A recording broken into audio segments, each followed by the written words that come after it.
The wind off Lake Michigan did not blow. It hunted. At 1,420 feet above the streets of Chicago, it howled through the skeletal ribcage of the apex tower like a living, predatory thing, seeking to tear the hard hats from the heads of the men and women gathered on the raw steel decking. Elias Thorne did not feel the cold, nor did he mind the deafening roar. He stood near the edge of the abyss, his heavy wool overcoat whipping violently around his legs, his gloved hands resting on the icy flange of a massive, painted I-beam. It was painted a brilliant, immaculate white, a stark contrast to the rust-red and primer gray of the surrounding superstructure. At one end of the beam sat a small, shivering evergreen tree, bound tightly with wire. At the other, the American flag snapped fiercely in the gale. This was the topping out, the final beam. Elias ran a hand over the smooth, enameled steel. Beneath his palm lay the culmination of 4 decades of obsession, compromise, and unyielding willpower. The apex tower was not just another skyscraper in a city that had practically invented them. It was a spear of glass and titanium meant to pierce the heavens, a 112-story monument to human ambition that dared to rewrite the city's iconic skyline. It was his masterpiece, his legacy. "Make no little plans," Elias murmured to himself, the words snatched away instantly by the wind. They were Daniel Burnham's words, the patron saint of Chicago architecture, and they had been Elias's gospel since he was a young draftsman sketching impossible spires in a cramped studio apartment. "Ready for immortality, Elias?" The voice, smooth and projecting effortlessly over the roar of the wind, belonged to Marcus Vance. Marcus stepped up beside him, impeccable even in the brutal elements. He wore a tailored cashmere coat beneath his pristine, high-visibility vest, and a custom-fitted white hard hat that looked more like an equestrian helmet than protective gear. Marcus was the lead developer and head of the construction consortium. He was the man who had conjured the billions required to drag Elias's dream from the drafting table into the physical world. He was a creature of spreadsheets, zoning boards, and union bosses, the necessary grit to Elias's soaring art. "I thought we were already immortal, Marcus," Elias replied, a rare smile breaking through his usually stoic features. Marcus laughed, clapping Elias on the shoulder. "Today we make it official. The press is waiting downstairs, the mayor is practicing his speech, and the investors are drinking the good champagne. Do the honors, my friend." Marcus ended Elias attique, silver permanent marqueur. Elias took it, his fingers stiff inside his leather gloves. He stepped forward to the white beam. Around them, the ironworkers, foremen, and project managers fell silent, their eyes fixed on the architect. Elias uncapped the marker and pressed the felt tip to the cold steel. He didn't just write his name. He inscribed it with the flowing, deliberate script of a man signing a masterpiece. Elias Thorne. A cheer erupted from the crew, a raw, guttural sound that momentarily drowned out the wind. Marcus leaned in, clapping his hands. The crane operator, sitting in a cab suspended dizzyingly high above them, sounded the horn. A deep, resonant blast that echoed across the grid of the city below. Chicago spread out beneath them like a shattered motherboard pulsing with gold and crimson circuitry, the sprawling metropolis shrinking into insignificance beneath the sheer, terrifying altitude of the apex. Slowly, the massive winch engaged. The steel cables went taut, groaning with the immense tension, and the white beam lifted from the deck. It swung out over the void, turning gracefully in the air before being lowered perfectly into the awaiting steel brackets of the crown. The ironworkers swarmed it, their impacts wrenches firing in rapid, percussive bursts, locking the pinnacle of the apex tower into place. It was done. "Come on," Marcus shouted over the din, gesturing toward the temporary construction elevator. "Let's get out of this wind before we freeze to death. The real party is on floor 100. The descent was a brief reprieve from the elements. The VIP reception was being held on the highest enclosed floor of the tower. Floor 100 was a sprawling, cavernous space, its perimeter sealed by floor-to-ceiling sheets of triple-paned, argon-filled glass.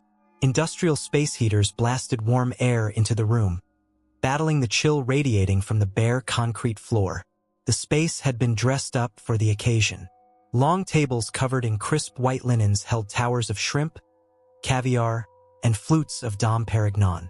A string quartet played softly in the corner, their music struggling against the cavernous acoustics of the unfinished floor. The city's elite, politicians, socialites, and hedge fund managers mingled with the senior engineering staff. A sea of bespoke suits and cocktail dresses punctuated by the occasional neon safety vest. Elias accepted a flute of champagne from a passing waiter, taking a slow sip. The effervescence burned pleasantly in his throat, but his mind was already drifting. He looked out the massive windows. From this height, the Willis Tower and the John Hancock Center looked like peers, equals in the grand conversation of the skyline. But the apex was taller, sleeker. It utilized a revolutionary torsion-resistant exoskeleton that allowed the building to twist subtly, shedding the wind loads that plagued traditional supertalls. Enjoying the view? Elias turned. Marcus was back, holding a glass of scotch, his eyes gleaming with the triumph of a man who had just secured his fortune. "I was just thinking about the wind shear," Elias said, his voice quiet, almost reverent. "How the building breathes. It's alive, Marcus. You can feel it." Marcus chuckled, swirling his drink. "I feel the lease agreements, Elias. 70% occupancy secured before we even top out. The penthouse sold for $90 million. That's the kind of breathing I like." "You always were a poet. And you're an artist," Marcus countered smoothly. "Which is why you need me to keep the lights on and the concrete pouring. We make a good team." Elias nodded, though a faint shadow crossed his mind. Marcus was brilliant, but his pragmatism sometimes bordered on ruthlessness. During the foundation pouring, there had been arguments over the grade of the rebar and the curing times. Elias had fought tooth and nail for absolute perfection, while Marcus had argued for schedule and budget. Elias had won most of those battles, or so he believed. Before Elias could formulate a response, the crowd parted slightly, and a woman stepped into their periphery. She did not belong at this party. She wore a pair of scuffed, steel-toed boots, heavily faded denim, and a thick canvas jacket dusted with a fine layer of gray particulate. Her dark hair was pulled back into a severe, messy knot, and her face was pale, devoid of makeup but sharp with an intense, nervous energy. She clutched a ruggedized digital tablet to her chest like a shield. This was Elena Rostova. She was the senior geotechnical analyst for the project, a brilliant, obsessive structural engineer whose mind operated entirely in the realm of load vectors, soil mechanics, and tensile stress. "Elias," she said, her voice tight. She didn't bother with a greeting. She barely glanced at Marcus. "I need to speak with you." Marcus's smile tightened, the edges of his affable mask fraying just a fraction. Elena. "We're in the middle of a celebration. Whatever structural reporting you have, it can wait until the Monday briefing." "It can't," Elena said, her dark eyes locking onto Elias's. "Mr. Thorne, I need you to look at this." Elias frowned, setting his champagne glass down on a nearby structural column. He knew Elena. She was not a woman prone to dramatics. If she was crashing the topping-out gala covered in concrete dust, something was wrong. "What is it, Elena?" Elias asked, stepping toward her. "Elena, seriously," Marcus intervened, stepping between them. His tone was low, carrying a warning edge meant only for her. "The mayor is about to speak. Have a drink. Go home. We will deal with the telemetry tomorrow." "The telemetry won't matter tomorrow if the basement is compromising today," Elena snapped back, her voice rising just enough to draw the curious glances of a few nearby investors. The word compromising hung in the air between them, heavy and cold as a lead weight. Elias felt a sudden, sharp drop in his stomach, a sensation akin to the construction elevator entering a freefall. "Show me," he commanded. Marcus sighed, a sharp exhalation of annoyance, and stepped aside, though he remained hovering over Elias's shoulder. Elena held out the tablet. The screen displayed a complex 3D wireframe model of the Apex Tower's deepest foundations. The building was anchored to the Chicago bedrock by a series of massive concrete caissons, plunging over 100 feet into the earth. The screen was a sea of reassuring green lines, but at the very bottom, in the lowest sub-basement levels, a cluster of vectors pulsed an angry, glaring red. These are the live readings from the laser strain gauges embedded in the primary load-bearing shear walls on sublevel 4. Elena explained, her finger tracing the glowing red web. They started registering an anomaly 3 hours ago. I thought it was a sensor calibration error, so I went down to check the physical analog gauges. And, Elias asked, his heart hammering against his ribs. It's not a glitch, Elena said, her voice dropping to a whisper. We are showing microfractures in the core structural columns. The compressive stress is off the charts. That's impossible, Marcus interrupted, his voice dripping with condescension. The building hasn't even taken on its full dead load yet. The glass isn't fully installed. The interior walls aren't framed. The foundation is rated for twice the current weight. It's just differential settlement. The earth shifting is totally normal. Differential settlement is uniform, Elena countered fiercely, swiping the screen to pull up a bar graph of data. This is asymmetrical. The load is migrating. The southeast quadrant of the foundation is bearing 30% more weight than the northwest. The concrete is groaning under the pressure.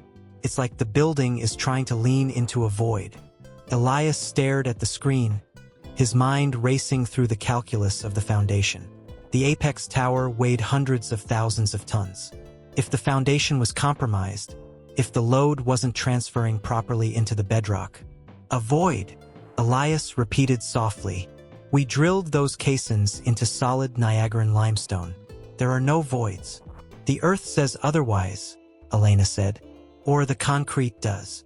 Elias looked up, his gaze sweeping over the glittering, wealthy crowd, oblivious to the conversation happening in their midst.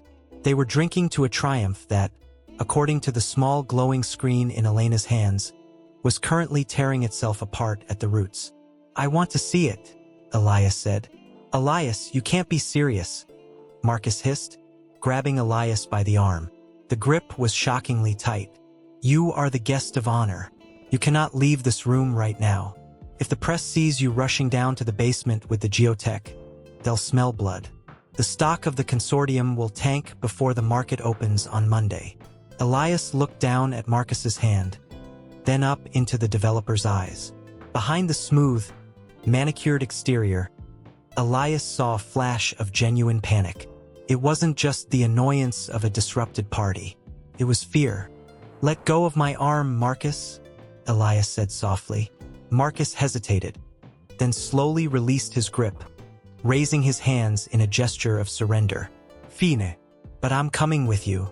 I want to see these fractures for myself. Let's go, Elias said to Elena. They slipped away from the party, bypassing the grand, velvet-roped elevators meant for the VIPs, and made their way to the raw service core of the building. They stepped into the Alimac, the exterior construction hoist. It was a brutal, industrial cage of steel mesh and diamond plate aluminum. The operator slammed the heavy gate shut. Where to, Mr. Thorne? Sub-basement 4, Elias said. The hoist jerked violently, and then they were dropping. The descent was a sensory assault. Through the steel mesh, the city blurred into a vertical smear of lights. The freezing wind whipped through the cage, tearing at their clothes. The digital floor indicator flashed with dizzying speed. 90, 70, 50, 30. With every floor they dropped, Elias felt a growing sense of dread. The air grew heavier, the triumphant roar of the high-altitude wind replaced by the mechanical, rhythmic clanking of the elevator riding its rails.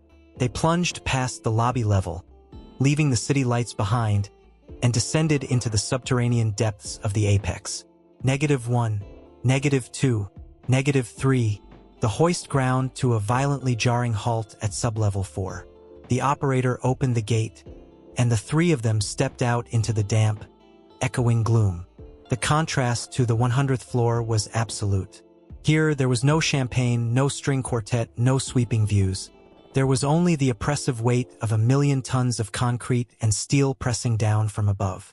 The air smelled of cured cement, wet earth, and the sharp, metallic tang of ozone from the temporary halogen work lights strung along the ceiling. Elena led the way, her boots splashing through shallow puddles of groundwater. They navigated a labyrinth of massive, brutalist pillars, the subterranean trunks of the tower's exoskeleton. "Over here," Elena said, stopping before a massive 40-foot-wide sheer wall that formed the central core of the southeast quadrant. Elias stepped up to the wall. At first glance, it looked perfectly normal, a sheer cliff of smooth, gray concrete. But as he drew closer, he saw the laser targeting system. Small, red beams crisscrossed the surface of the wall, bouncing off mirrored nodes bolted into the concrete.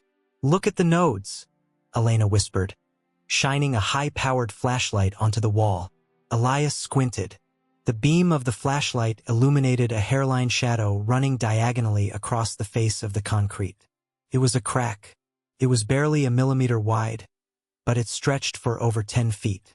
Beside it, a second crack was forming, branching off like a dark, jagged vein.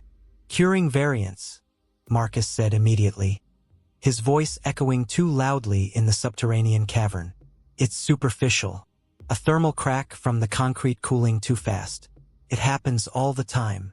"Look closer," Elena said, ignoring him. She stepped right up to the wall. "Watch the dust." Elias leaned in. The air in the basement was stagnant, but along the fissure of the crack, tiny puffs of gray concrete dust were actively bleeding out, drifting toward the floor. The concrete wasn't just cracked. It was moving. It was actively failing under extreme compression. Elias reached out, pressing his bare hand flat against the cold surface of the wall. He closed his eyes, tuning out Marcus's heavy breathing and Elena's presence. He listened to the building. He could feel a faint, high-frequency vibration deep within the structure, a mechanical scream of sheer stress. "The sonic testing we did an hour ago," Elena said softly, standing beside him. "It doesn't bounce back the way it should if this were solid. The density is wrong. It's like the interior of this core column is hollow. Like the concrete was displaced." "Displaced by what?" Elias asked, opening his eyes, his voice barely a rasp. "I don't know," Elena said, "but the blueprints show a solid pour of high-density concrete here, anchored straight into the bedrock. The telemetry, the strain gauges, they all suggest that there is a massive structural inconsistency inside this wall, a void, and the weight of the 112 floors above us is trying to crush it." Elias pulled his hand back from the wall. His fingers were trembling. He turned to look at Marcus. Marcus was staring at the crack, the color completely drained from his face. The affable, confident developer was gone, replaced by a man who looked as though he had just seen a ghost. But it wasn't confusion in Marcus's eyes. It was recognition. "Marcus," Elias said, his voice dropping into a dangerous, icy register. "Who poured this section of the foundation?" The primary contractors," Marcus stammered, taking a step back. "Vanguard Industrial. Same as the rest of the site." "Vanguard didn't do this," Elias said, stepping toward him, the terrifying realization coalescing in his mind. The anomalous readings, the fights over the budget, the restricted access to the site during the initial foundation pours 3 years ago. "Concrete doesn't just disappear, Marcus. What is inside this wall?" Marcus swallowed hard, looking wildly toward the elevator cage in the distance. "I don't know what you're talking about, Elias. It's a structural flaw, a mistake. We can fix it. We can inject epoxy. We can reinforce the caissons." "You're lying," Elena said, her voice ringing out sharply in the damp air. She held up her tablet, the screen still pulsing with angry red warnings. "This isn't a mistake. The geometry of the stress points, the way the rebar was laid. This void was engineered. Someone designed this space to be empty, and they hid it in the one place no one would ever look." Elias turned back to the massive, cracking wall. Above them, 112 stories of glass, steel, and human ambition reached into the sky, celebrating a triumph of modern engineering. But down here, in the dark, buried deep in the earth, the truth was bleeding through the cracks. His life's work, His masterpiece was built upon a lie, and the foundation was beginning to shatter. The roar of the building's mechanical heart was deafening on floor 72, a windowless transitional level dedicated entirely to the HVAC systems that allowed the Vanguard spire to breathe. Here, the polished marble and gold leaf aesthetics of the upper echelons vanished, replaced by a brutalist cathedral of galvanized steel ducts, massive chiller units, and spinning turbines. Elias Thorne stood in the shadows of a primary air handler, his tailored suit a sharp contrast to the utilitarian grime of the maintenance deck. He checked his watch. The luminous dial cut through the gloom. 11:42 p.m. A heavy steel door hissed open at the far end of the corridor. Elena Rostova slipped inside, her silhouette backlit by the harsh fluorescent glare of the stairwell. She wore a high-vis technician's jacket over her usual dark turtleneck, her dark hair pulled back into a severe knot. She moved with the silent, deliberate grace of someone who had spent her entire life navigating the skeletal structures of unfinished skyscrapers. Elias stepped out from the shadows. Elena didn't flinch. She simply closed the distance between them, her dark eyes scanning the catwalks above before she spoke. "You're an idiot for coming down here, Elias," she said, her voice barely carrying over the thrum of the turbines. Her Russian accent clipped the edges of her words, sharp and precise.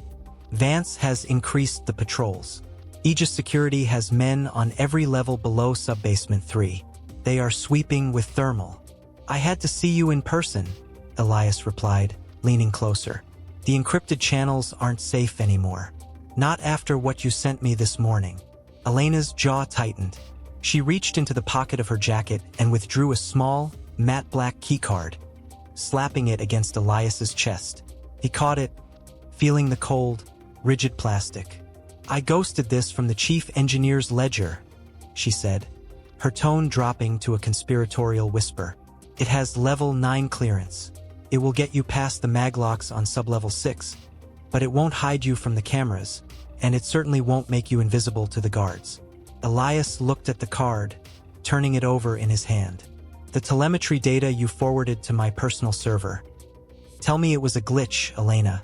Tell me the sensors in the lower caissons are just miscalibrated." Elena let out a short, hollow laugh that lacked any trace of humor. "I am the lead systems analyst for this spire, Elias. I wrote the diagnostic algorithms myself. The sensors are not miscalibrated. The foundation is shifting." The words hung in the air between them, heavy and suffocating.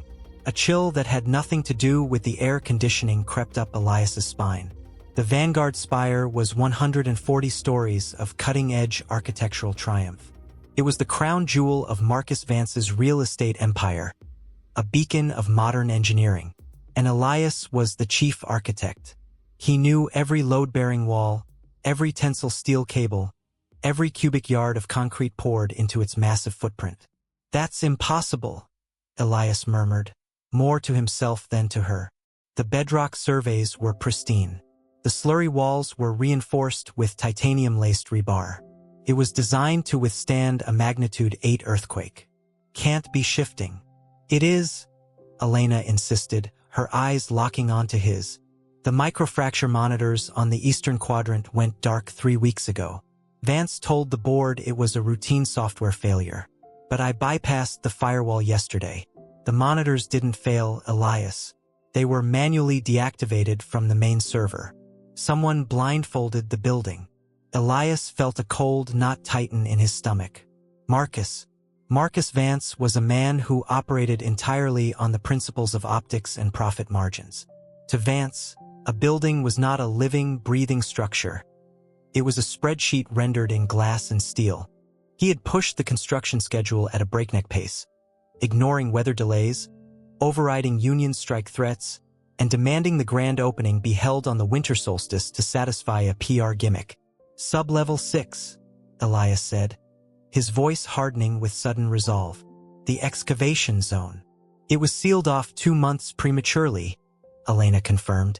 Vance claimed the subterranean water table was higher than expected and ordered an emergency pour of fast-curing concrete to cap it. He didn't let the city inspectors down there. He used his own private firm to sign off on the structural integrity. "I'm going down," Elias said, slipping the cloned keycard into his pocket.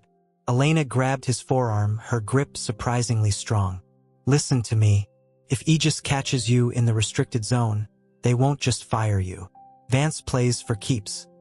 He has half the city council in his pocket and enough money to make a snooping architect disappear."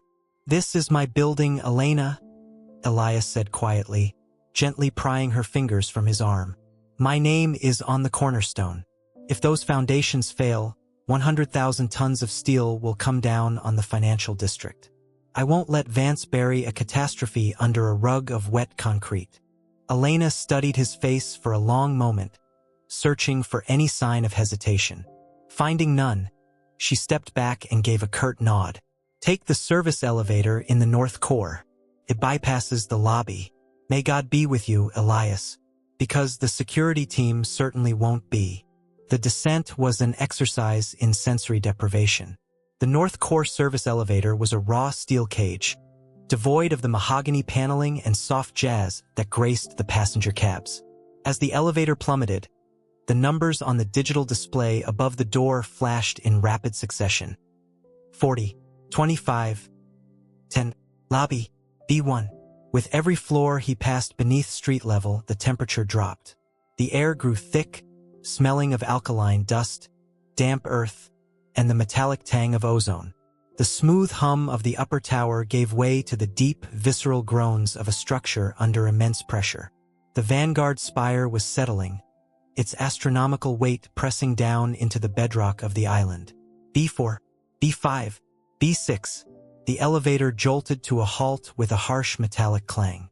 The doors shuddered apart, revealing a subterranean world bathed in the sickly yellow glow of emergency sodium lights. Elias stepped out cautiously.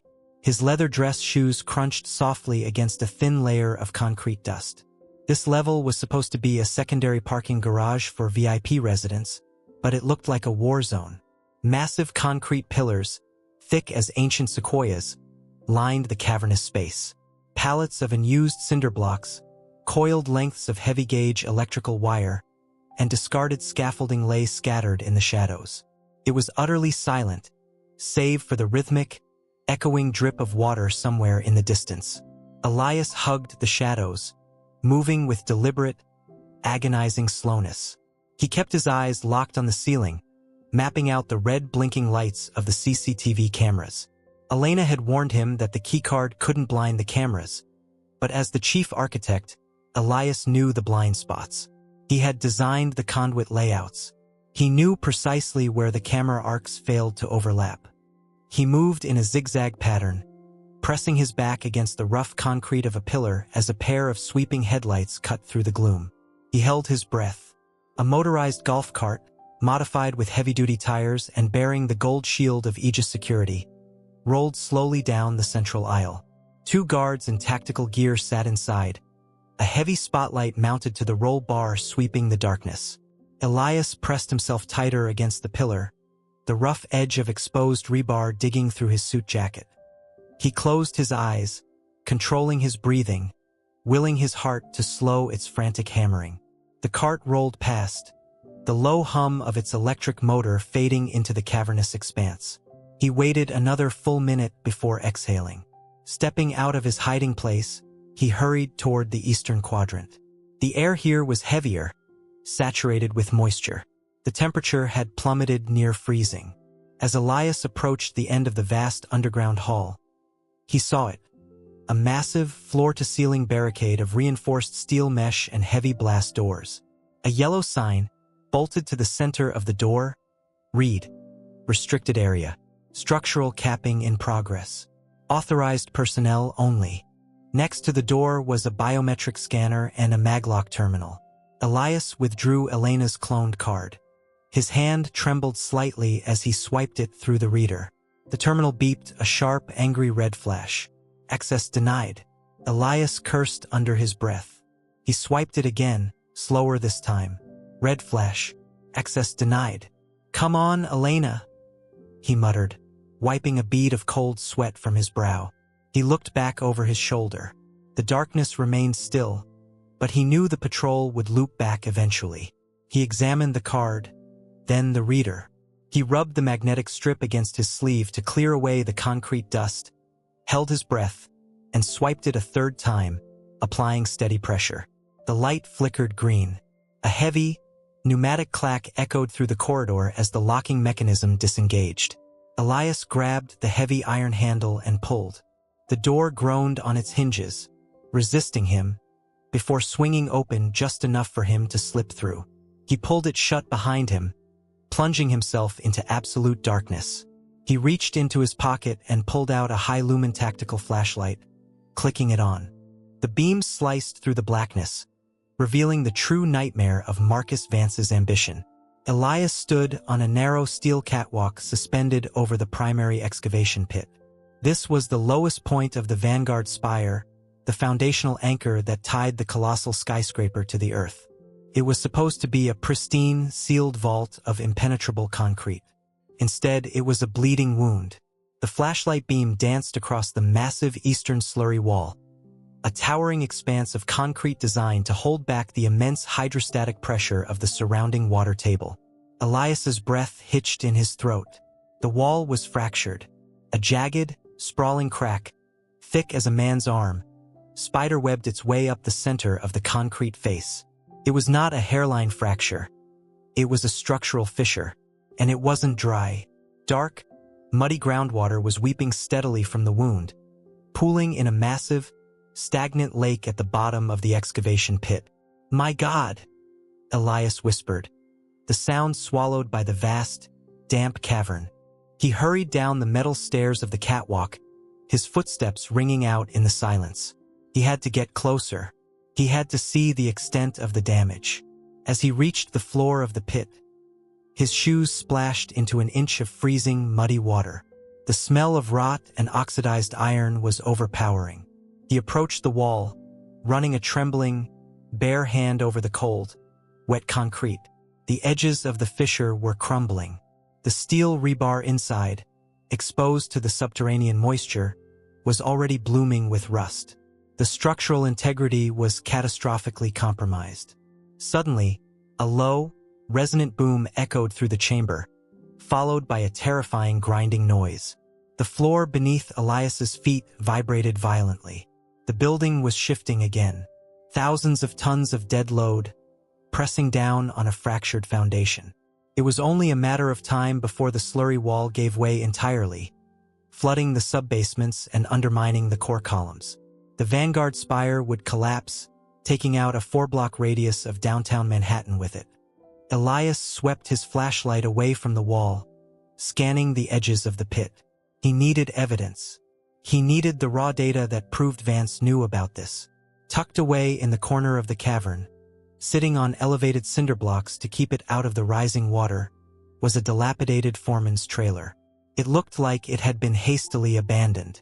Elias splashed his way toward it, ignoring the freezing water soaking through his shoes. The door of the trailer was padlocked, but the cheap aluminum frame had warped from the moisture. Elias took a step back, raised his leg, and kicked the door right next to the lock. The rotted wood splintered, and the door swung inward with a crash.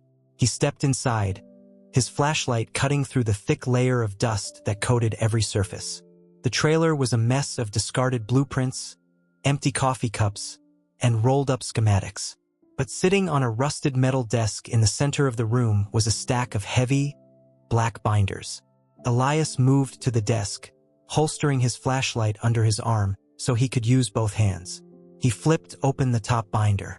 Vanguard Spire, subbasement télémétrie et pour log. He quickly flipped through the pages.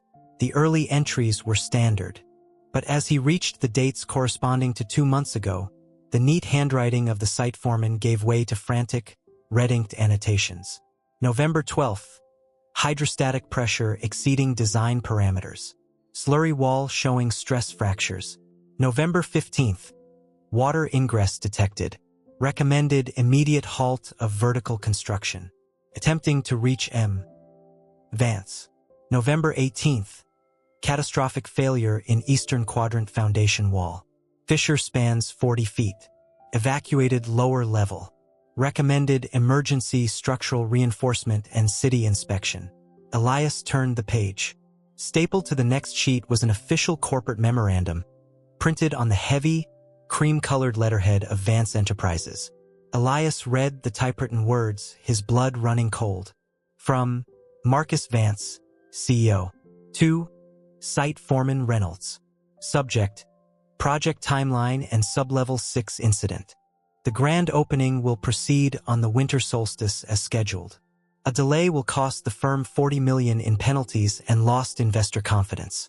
The structural anomalies in Sector 7G are within acceptable risk margins.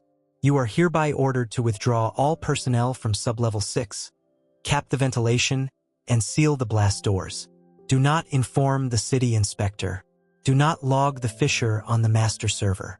I am bringing in an independent contractor to handle the localized patching. If you or your men speak of this to the press or to Elias Thorne, I will see you buried in litigation until you die. Signed, Marcus Vance. Elias stared at the signature. The arrogance, the sheer, sociopathic greed. Vance had knowingly doomed the building and everyone who would ever step foot inside it, just to meet a deadline. Suddenly, the harsh crackle of a two-way radio shattered the silence of the cavern. Elias froze, his heart leaping into his throat. He clicked off his flashlight, plunging the trailer into absolute darkness. "Command, this is Patrol 2. A gruff voice echoed from outside the blast doors. It was muffled by the heavy steel, but clear enough to make Elias's stomach plummet. "We've got a green light on the Sector 7G maglock. Looks like someone forced a bypass." "Copy that, Patrol 2. A dispatcher's voice crackled back. "Lock down the perimeter. We're sending a sweep team down from B4. Shoot to disable. Vance wants whoever is down there brought to the penthouse." Elias stood in the pitch-black trailer, clutching the binder to his chest. He was trapped. The only way out was through the blast doors, and Aegis security was already there. He listened as the heavy pneumatic lock of the blast doors engaged from the outside, followed by the grinding groan of the massive hinges opening. The sweeping beam of a heavy-duty flashlight cut through the darkness of the cavern, illuminating the rusted scaffolding outside the trailer's window. "Spread out," the guard commanded, his boots splashing into the pooling water. "Check the perimeter, and watch your step. This place is falling apart." Elias's mind raced, calculating the geometry of the room, the cavern, the tower above. He was the architect. He knew the space better than the men hunting him. He closed his eyes, visualizing the original blueprints. The ventilation. Vance had ordered the ventilation capped, but the primary exhaust shaft for the excavation equipment was built into the bedrock behind the foreman's trailer. It was a vertical drop, connecting to the city's old storm drain infrastructure. It was a desperate, dangerous escape route, but it was the only one he had. Elias shoved the black binder into the back of his trousers, pulling his suit jacket down to conceal it. He dropped to his hands and knees, crawling toward the back of the trailer as the guard's flashlights swept across the shattered front door. The Vanguard spire groaned again, a deep, mournful sound of dying concrete. Elias didn't know how much time the building had left. But he knew one thing with absolute certainty. He had to get to the surface. He had to show the world the cracks in the concrete, before Marcus Vance's monument to greed became a tomb of glass and steel. The descent into the earth felt less like a mechanical transit and more like being swallowed by a leviathan of steel and stone. Elias Thorne stood alone in the service elevator, the harsh fluorescent lighting carving deep, exhausted shadows into his face. He watched the digital floor indicator flash in a descending countdown. SB3, SB4, SB5.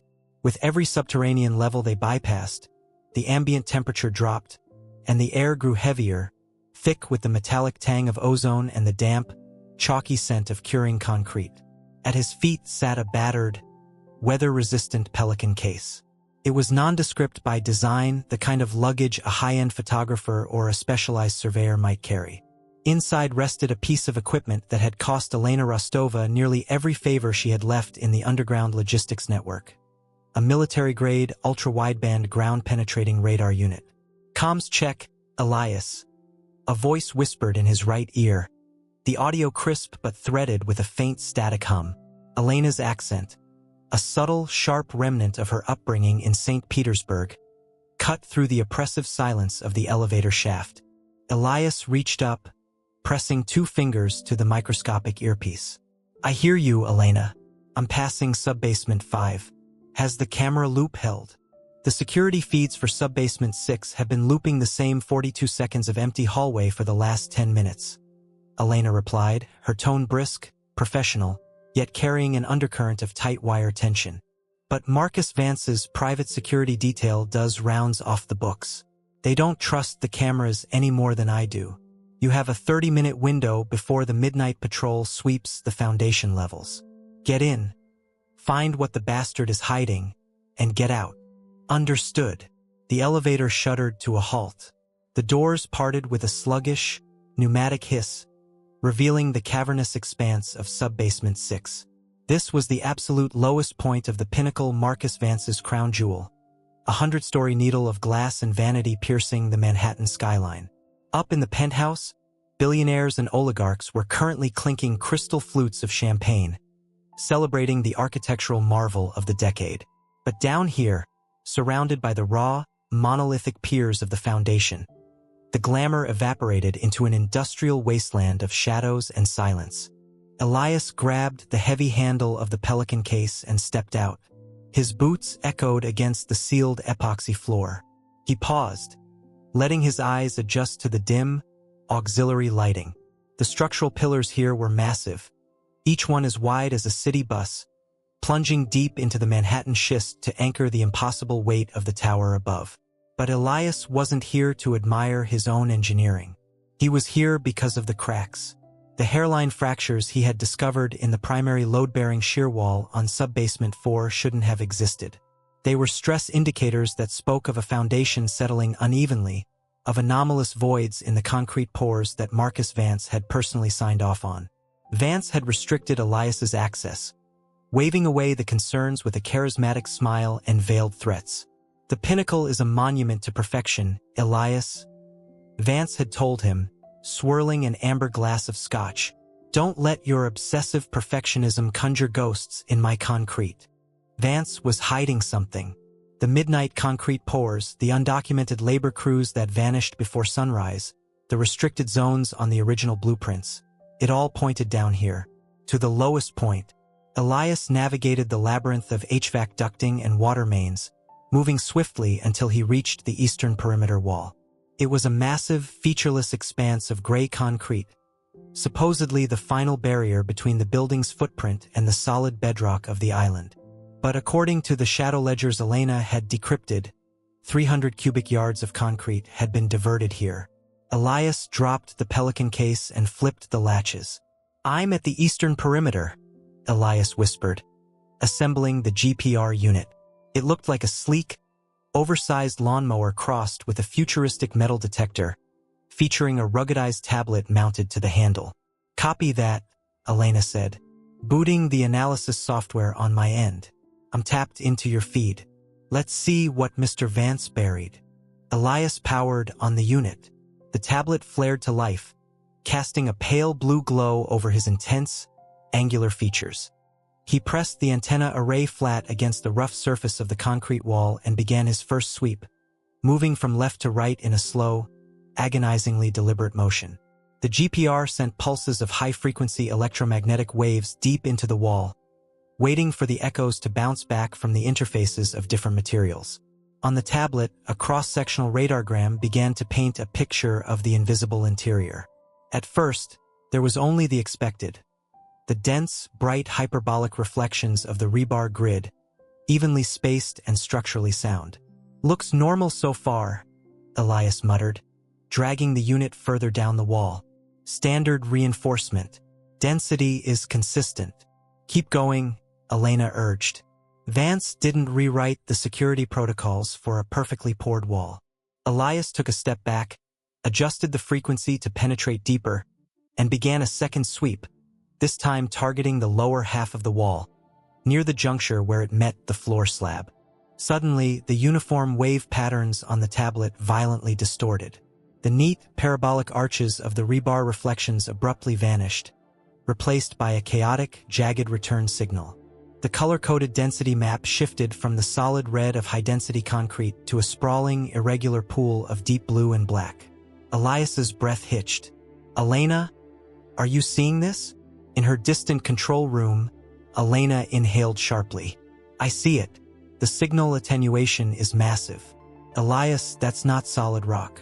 It's not even concrete. That's a void. A massive, subterranean cavity extending directly beneath the primary foundation slab." Elias stared at the screen, his architectural mind racing, horrified by the structural implications alone. A void this size. The building is resting on a hollow shell. If this collapses, the sheer stress will tear the pinnacle apart. Why would Vance build a false wall over an air pocket? "Look closer at the chaotic returns inside the void," Elena said, her voice dropping to a harsh whisper. "Those aren't just empty air signatures. There's particulate matter, irregular geometries, high dielectric contrasts." Elias zoomed in on the radargram. The void wasn't empty. It was filled with hundreds of clustered, overlapping shapes. They weren't rebar. They weren't pipes. They were small, distinct anomalies, roughly cylindrical, jumbled together in a chaotic, settling pattern. Elias's stomach performed a slow, sickening roll. He knew how to read ground-penetrating radar. He had used it on historical renovation sites in Europe. He recognized these specific hyperbolic signatures. "Bones?" Elias breathed, the word tasting like ash in his mouth. Elena. "It's a grave." Silence hung heavy on the comms for a long, terrifying moment. "Are you sure?" she finally asked, her voice trembling with an emotion she rarely allowed to surface. "I need to see it," Elias said, his voice hardening into cold resolve. "I need proof." He abandoned the GPR unit and reached into the secondary compartment of the Pelican case, withdrawing a specialized water-cooled diamond core drill. It was designed for quiet, surgical extractions of concrete samples. He attached a heavy-duty suction mount to the wall, locked the drill into place, and connected a pressurized water bladder. "Elias, wait," Elena warned. "If you breach that wall, you leave physical evidence of your presence. If Vance's men see a core hole, I'll patch it with fast-setting epoxy putty." Elias interrupted, his hands moving with practiced, mechanical efficiency. "But I am not walking away from this. We need visual confirmation. If we go to the authorities with just radar scans, Vance's lawyers will tie it up in court for a decade while he fills the void with cement." He pulled the trigger, the drill whirred to life with a low, menacing growl, the diamond-tipped bit biting into the concrete. Water hissed, turning the pulverized stone into a thick gray slurry that dripped down the wall like dirty tears. Elias leaned his weight into the drill, his muscles straining against the immense resistance of the cured concrete. Minutes bled away in a tense, vibrating blur. The sound of the drill seemed deafening to Elias, echoing off the towering foundation pillars. Every shadow stretching across sub-basement 6 looked like an approaching security guard. 15 minutes, Elias." Elena's voice cut through the noise of the drill. "You're burning time." "Almost there," Elias grunted, sweat stinging his eyes. "The wall is at least 2 feet thick." With a sudden, sickening lurch, the resistance vanished. The drill bit punched through the other side. Elias stumbled forward, catching himself against the cold wall. He immediately killed the power. The sudden silence in the sub-basement was deafening, broken only by the rapid, shallow sound of his own breathing. Then came the smell. It wafted through the 3-inch circular hole Elias had just bored. It was a localized atmospheric pressure shift, the stagnant air of the sealed void rushing out to equalize with the basement.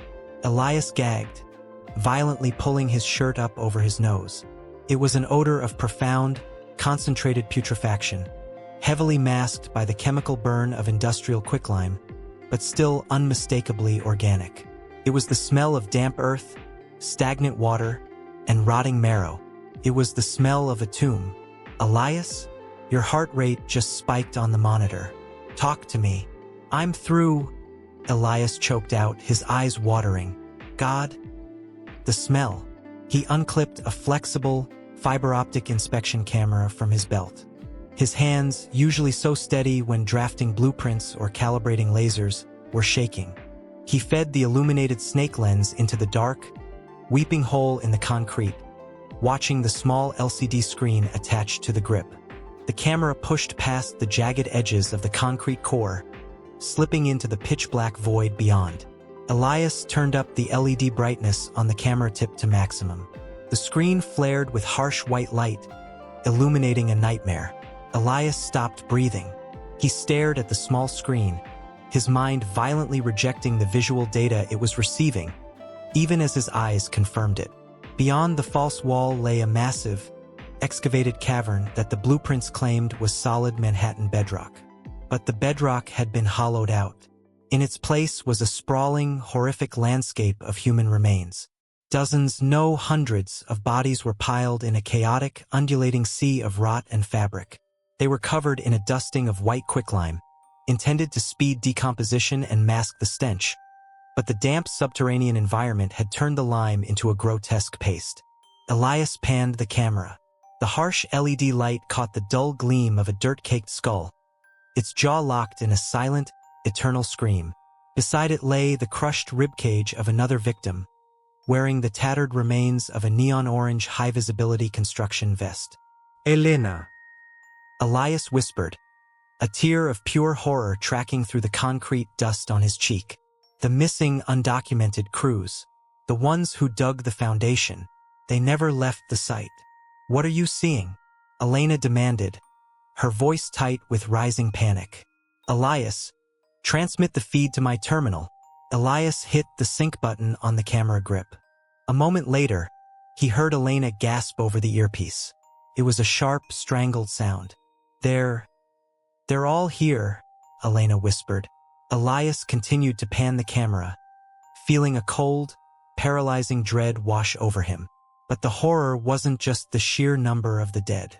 It was the structural reality of what Marcus Vance had done. As Elias angled the camera upward, the true, sickening depth of Vance's depravity was revealed. The massive concrete foundation piers, the very legs that held up the 100-story pinnacle, did not rest on bedrock. They had been poured directly into the mass grave. Elias saw a massive cylinder of structural concrete plunging straight down through the center of the corpses. Human bones, femurs, pelvises, shattered skulls were literally embedded into the base of the concrete pillar, acting as a macabre aggregate. Vance hadn't just buried the bodies. He had used them to bear the weight of his legacy. He built the tower on top of them, Elias said, his voice hollow, stripped of all its former professional detachment. The cracks in the sheer walls. The foundation is settling because the bodies are decomposing. The organic matter is compressing under the weight of 100 floors. The pinnacle, the most expensive and luxurious building in the Western Hemisphere, was resting on a foundation of rotting flesh and shattered bone. Elias? Elena's voice cracked like a whip in his ear, instantly snapping him out of his horrified trance. Movement. Vance's security detail, 3 men, armed.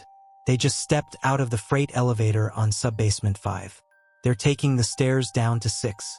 You have less than 2 minutes. Adrenaline flooded Elias's system, a primal surge of fight or flight. He ripped the inspection camera out of the hole. Did you get the recording? He asked, his hands flying as he grabbed a tube of fast-setting industrial epoxy from the case. I have the video file. It's secure. Now plug that hole and run. Elias squeezed the thick, gray epoxy into the core hole, shoving the extracted concrete cylinder back into place to seal it. It wasn't perfect, but in the dim light, it would pass a casual visual inspection. He wiped away the excess slurry with his sleeve, leaving the wall looking relatively undisturbed.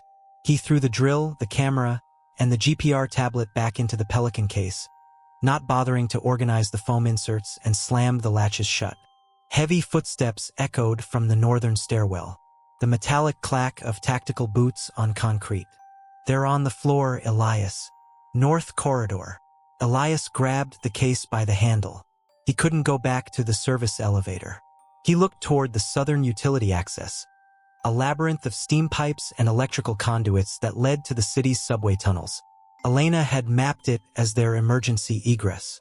Taking the south tunnel, Elias breathed, breaking into a desperate, silent sprint.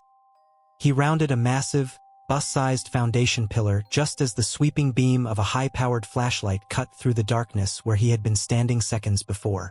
"Check the perimeter," a gruff voice echoed through the cavernous basement. "Mr. Vance wants everything locked down tight before the gala finishes." Elias pressed his back against the cold, damp concrete of the pillar, clutching the heavy case to his chest. His heart hammered violently against his ribs. He looked at the gray stone of the pillar he was leaning against, a sudden wave of nausea rolling over him. He was touching it, the concrete, beneath the flawless surface of the pinnacle's luxury, beneath the billions of dollars and the champagne toasts happening 100 floors above. The walls were bleeding. Elias squeezed his eyes shut, but he couldn't unsee the skull embedded in the slurry, couldn't unsmell the suffocating odor of the crypt. Marcus Vance had built a monument to his own ego, and he had painted it with the blood of the innocent. Elias tightened his grip on the pelican case. The fear in his veins began to crystallize, hardening into something cold, sharp, and infinitely dangerous. Vance thought his secrets were buried beneath thousands of tons of concrete, but he had left cracks, and Elias Thorne was going to bring the whole damn building down on his head. "I'm out," Elias whispered to Elena, slipping into the shadows of the southern access tunnel, leaving the glittering, cursed tower behind him in the dark. Corporate silence chapter for the water cascading from the brass faucet ran a murky, rusted brown, swirling down the porcelain drain like diluted blood. Elias Thorne stood over the sink in Elena Rostova's cramped, dimly lit apartment, scrubbing his hands with a stiff-bristled brush until the skin of his knuckles was raw and weeping. Yet, the phantom scent of the subterranean crypt, a suffocating cocktail of pulverized limestone, stagnant groundwater, and ancient decay, clung to him. It was trapped in the microscopic grooves of his fingerprints, embedded in the very fabric of his clothes. "You're going to take the top layer of your skin off, Elias," Elena said softly. He didn't stop scrubbing. He couldn't. Every time he closed his eyes, the blinding flash of his camera illuminated the darkness beneath the pinnacle, searing the image of the fractured skulls and twisted, rusted rebar into the back of his eyelids. There hadn't been just one body. There had been dozens, perhaps hundreds. A sprawling, calcified tapestry of human remains deliberately crushed into the bedrock, mixed with the aggregate of a forgotten century. Elena approached, gently but firmly wrapping her fingers around his wrist, halting the frantic motion of the brush. "Stop," she commanded. Elias looked at her, his chest heaving as if he had run a marathon. The exhaustion in his bones was profound, an absolute depletion of spirit. Elena's dark eyes were wide, reflecting the ambient orange glow of the street lamps filtering through the rain-streaked window. She was a woman who traded in secrets, an investigative journalist whose career was built on unearthing the ugly truths of the city. But the flash drive of high-resolution photographs Elias had just dumped onto her desk had shaken even her ironclad composure. "They didn't just die down there, Elena," Elias whispered, his voice trembling, echoing off the tiled walls of the small bathroom. "They were buried alive. I saw the scratch marks on the underside of the foundation stones. I saw the way the skeletons were intertwined. They were trying to claw their way out." Elena led him back into the living room, which was currently dominated by a chaotic web of corkboards, red string, and printed ledgers. "I've run the geological coordinates you gave me against the archived city blueprints from 1912, she said, her voice dropping into the clinical, detached cadence she used when analyzing a complex puzzle. She tapped a weathered, sepia-toned map pinned to the center of the board. "And?" Elias asked, drying his hands. "And," Elena continued, "that specific tract of land, right where the pinnacle is currently sinking its foundational pylons, used to be the site of the Blackwood tenements. It was a massive, off-the-books housing sector for the immigrant laborers who built the city's first subway lines. History says the tenements burned down in a tragic fire and the land was reclaimed by the city. Elias stared at the map. But there was no fire damage on those bones. Only crushing force. The earth was brought down on top of them. Because the land wasn't reclaimed, Elena said, her finger tracing a line from the map to a modern corporate registry. It was seized. If those laborers had lived, they were poised to unionize and claim squatters' rights on the most valuable subterranean real estate in the Western Hemisphere. By erasing them, the founding families of this city, the very families whose inherited wealth funds the Vance Corporation today, took the land for pennies. If it comes out that the deeds to the entire financial district are built on a deliberate massacre, the legal and financial fallout wouldn't just be a scandal. It would be an apocalypse. It would bankrupt the city's elite. Elias felt a cold, leaden weight settle in his stomach. The cracks in the pinnacle's concrete, the structural anomalies he had been hired to fix, they weren't engineering failures. They were the earth violently rejecting the weight of a monumental lie. The foundation was settling because the bones beneath it were finally turning to dust. Marcus Vance has to know, Elias said, the realization hardening into absolute certainty. He's the primary developer. He spearheaded the excavation. He personally approved the depth of the foundational pylons. You don't drill 200 feet into a mass grave without the core samples bringing up a femur. If he knows Elias, then he's dangerous, Elena warned, stepping into his line of sight. You are an architect, not a martyr. We need to take this to the federal authorities. We leak the photos simultaneously to every major network. No, Elias said, his jaw tightening. If we leak it now, Vance's legal team will spin it. They'll claim it's an ancient indigenous burial ground or a forgotten cemetery, and they'll tie it up in litigation for a decade while the pinnacle is finished. They own the judges, Elena. They own the narrative. I need a confession. I need to look him in the eye and record him admitting to the cover-up. It's the only way to tear the whole thing down.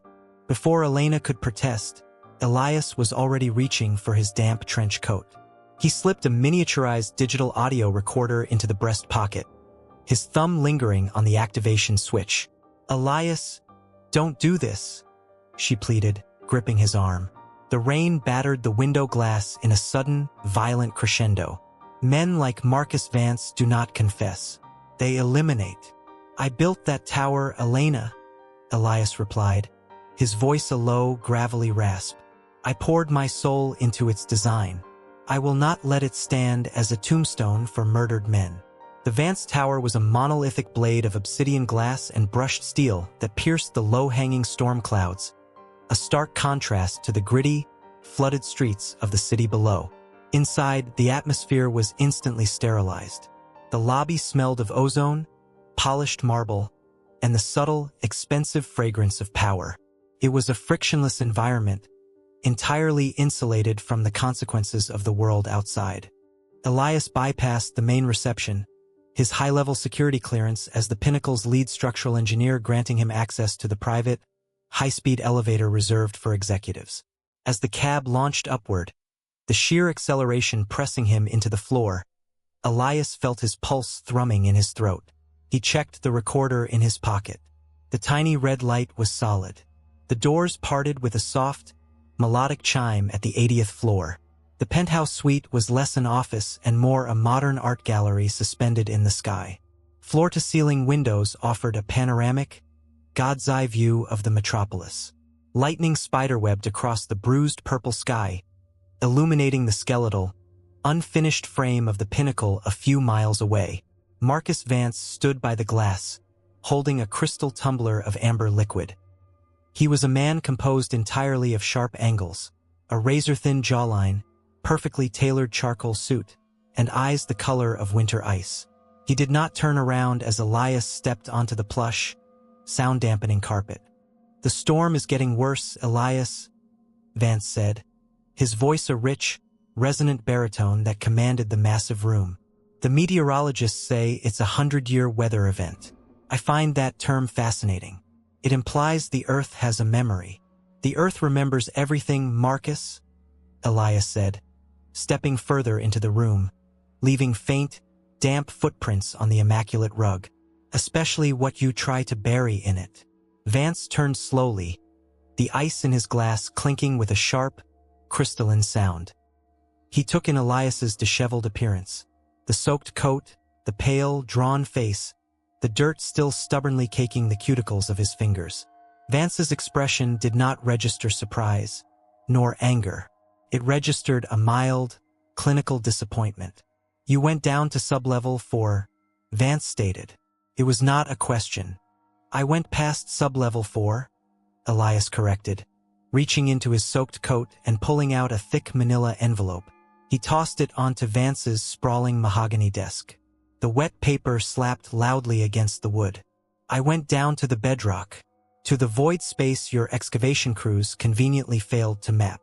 Vance didn't move toward the desk. He took a slow sip of his scotch. "And what did you find, Elias?" "In the dark. Mass murder," Elias spat, the anger finally breaking through his exhaustion. "A graveyard of hundreds of laborers. Men, women, and children crushed under thousands of tons of earth so your great-grandfather and his syndicate could steal the land that built this empire. And you knew. You've known since the first drill bit hit bone." "Of course I knew," Vance said, his tone as casual as if they were discussing a minor discrepancy in an architectural blueprint. He finally walked to the desk, casually trailing a manicured finger over the wet envelope. He didn't bother to open it. "Do you think a project with a multi-billion-dollar capitalization breaks ground without a comprehensive geological and historical risk assessment? We knew exactly what was down there." The sheer, sociopathic calm of the admission hit Elias like a physical blow. He had expected denial. He had expected rage. He hadn't expected the cold, bureaucratic acceptance of a massacre.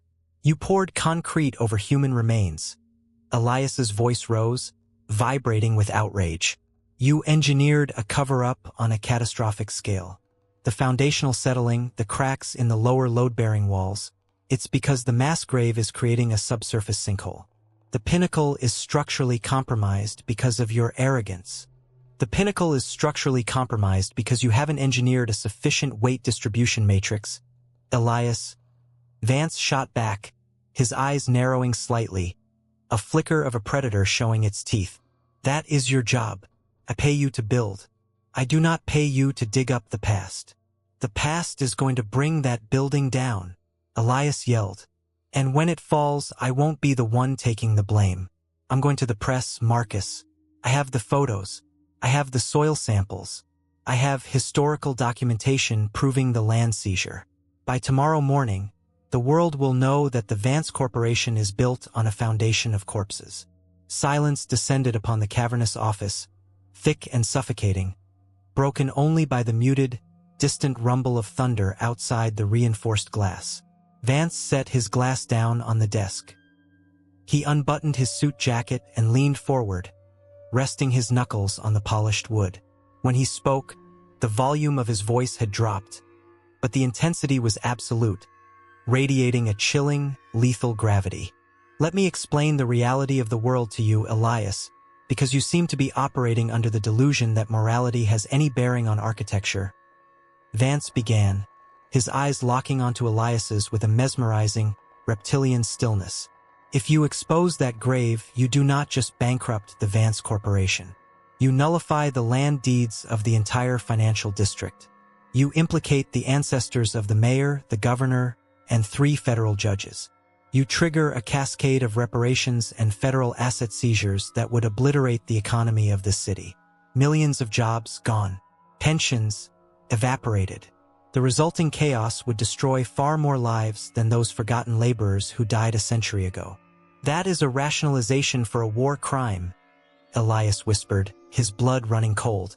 "It is the cost of civilization," Vance corrected smoothly. "Every great city in human history is built on the bones of the conquered.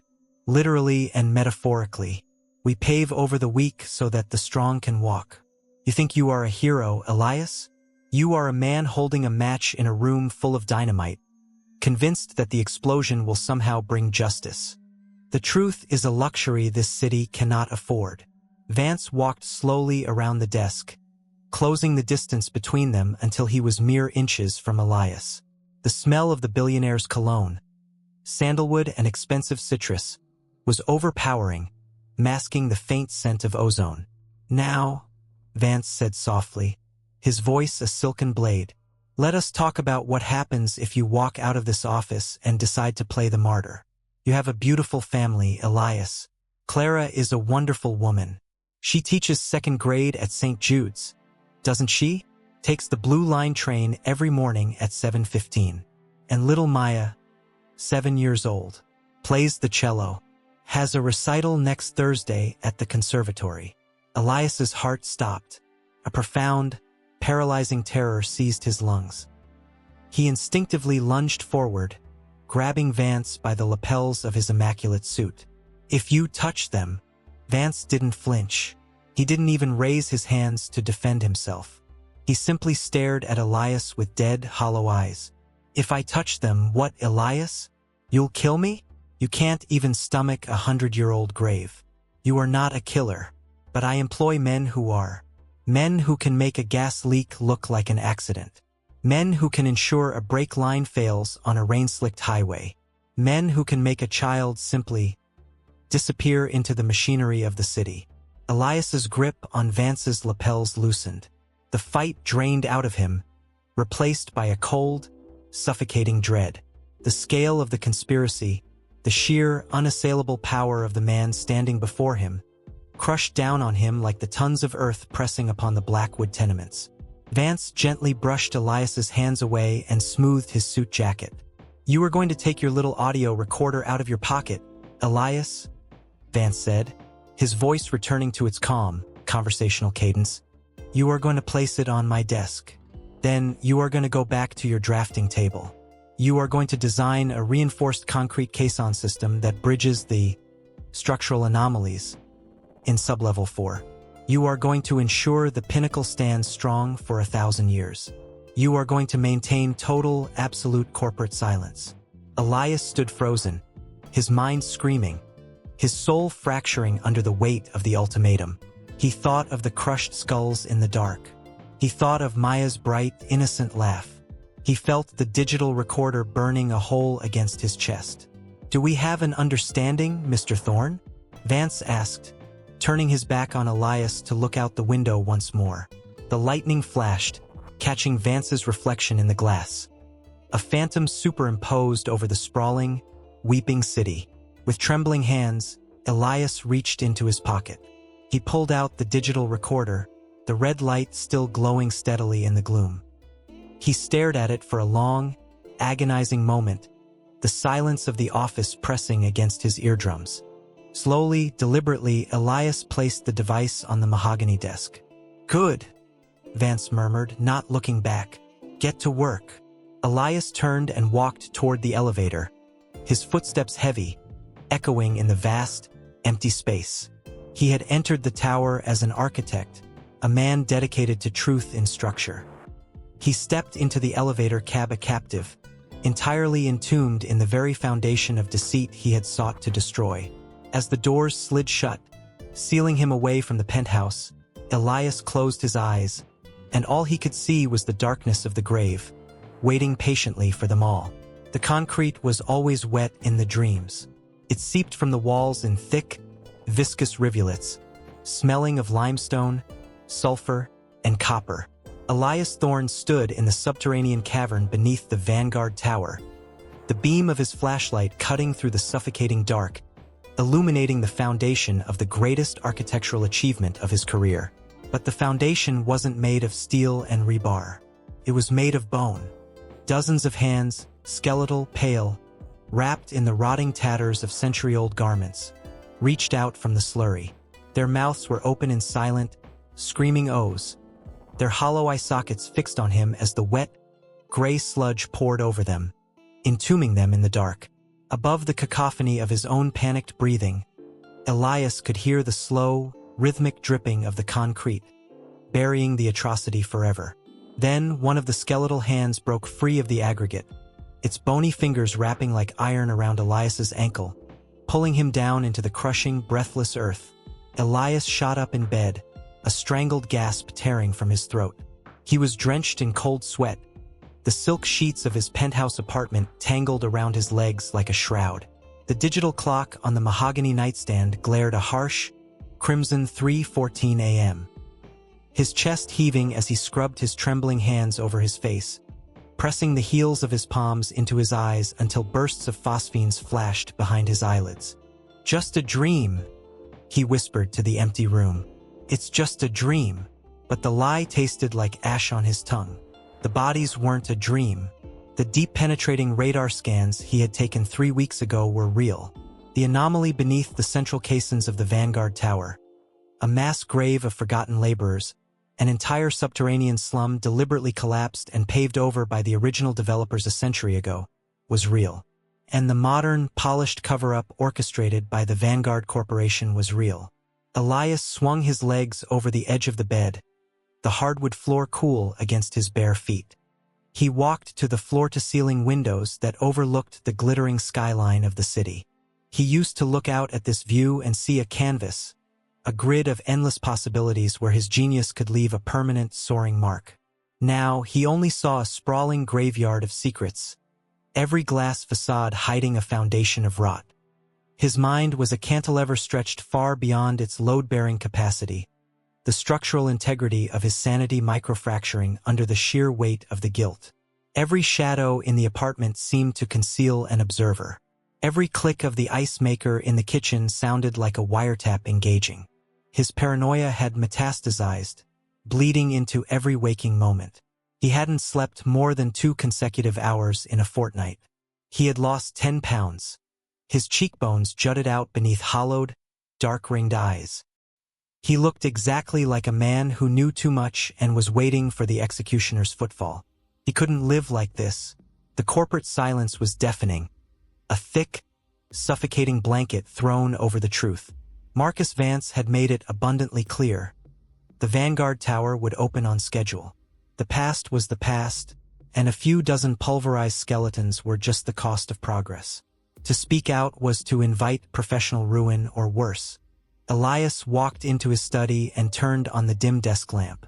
He pulled out a sleek, disposable burner phone he had purchased with cash from a bodega in a neighborhood he never frequented. He stared at the blank screen for a long time. Once he sent the message, the bridge would be burned. There would be no walking back into the gilded cages of high society. No more awards, no more legacy. Just the terrifying freefall of a whistleblower. His thumb trembled as he typed the encrypted address he had memorized. Elena Rostova. She was a Pulitzer-winning investigative journalist who had made a career out of dragging corporate leviathans into the unforgiving light of day. She was ruthless, brilliant, and, most importantly, unafraid. "I have the blueprints," Elias typed, asterisk and the scans. "Vanguard is built on a graveyard. Meet me tonight, 11 p.m., the Blacker House Diner on 4th. Asterisk he hit send. The message vanished into the digital ether. Elias snapped the burner phone in half and dropped the pieces into his wastebasket. The corporate headquarters of Vanguard Holdings was a masterpiece of intimidation masquerading as elegance.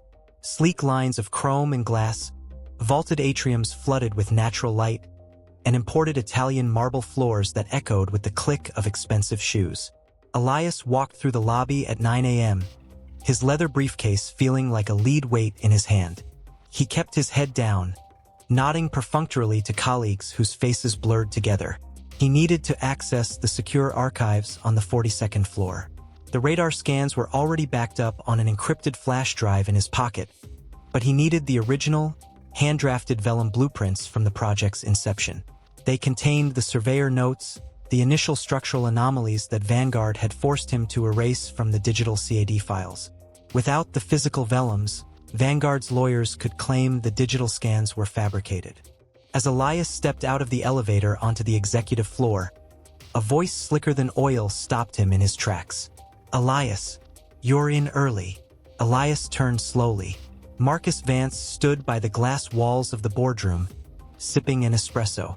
The CEO was impeccably dressed in a bespoke charcoal suit, his silver hair perfectly coiffed, his eyes the color of winter frost. He smiled, but the expression didn't reach his eyes. It never did. "Marcus," Elias managed, forcing his vocal cords to relax. trying to stay ahead of the punch list for the grand opening. Marcus walked over, his footsteps utterly silent on the plush carpet. He stopped uncomfortably close, invading Elias's personal space. He smelled of expensive cologne and peppermint. "You look terrible, Elias. Truly. Have you been sleeping? Just pre-launch jitters. You know how I get." Marcus tilted his head, his gaze boring into Elias as if trying to read the microscopic tells of his facial muscles. "I do know how you get. You're an artist, Elias. A visionary. But visionaries tend to get lost in the clouds. They forget that the real work, the hard, necessary work, happens in the dirt. We dealt with the dirt, Elias. The foundation is poured. The concrete is cured." Marcus reached out, his hand clamping onto Elias's shoulder. The grip was shockingly strong, a vice disguised as camaraderie. "You aren't trying to dig up the dirt again, are you?" Elias's heart hammered against his ribs like a trapped bird. He forced himself to meet Marcus's gaze, projecting a calmness he absolutely did not feel. "The foundation is solid, Marcus. I'm just reviewing the final aesthetic finishes." Marcus held his gaze for 3 agonizing seconds before releasing his shoulder and patting his arm. "Good, because I would hate to see you burn out right before your crowning achievement. Take a sabbatical after the ribbon cutting. Go to Tuscany. Rest. Let Vanguard handle the operational details."